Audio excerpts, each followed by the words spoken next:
коротше, сюди у нас знову.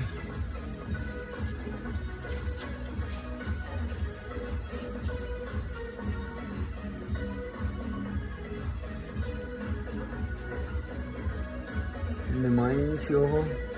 Придеться фільтрика скручувати. Що? Немає нічого. Інтересно, можливо, це через це і є.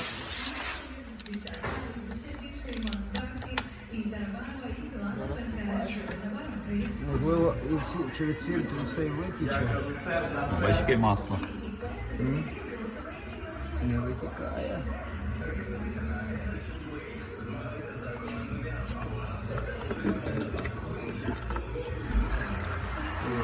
Воно таке, бачите, типа сіре. Ага. Зношений в ноль, наверное, правда? Тут мені цікаво, як... А може відкрий пробку ще воздух, щоб не... Ні, з пробки самої ж не палялось. Вона могла би охолитися вже точно. Ні, тут повітря.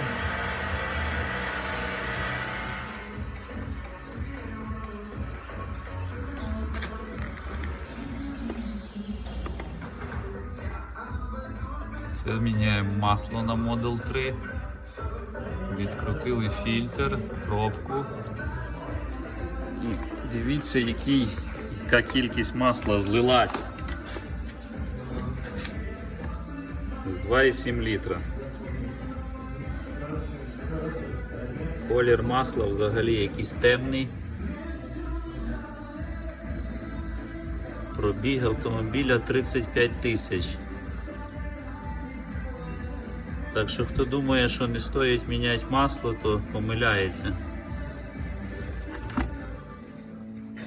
Так, ставимо новий фільтр.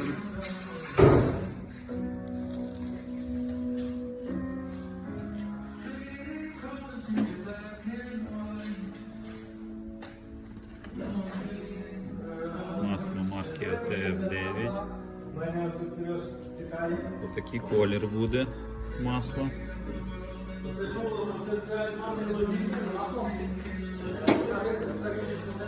Це таке масло ми злили, тобто масло чорне.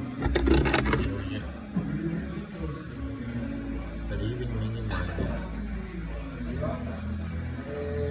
Підтікання масла видно ніде немає.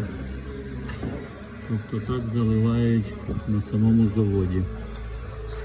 Але з такими об'ємами масла двигун довго не проїздить.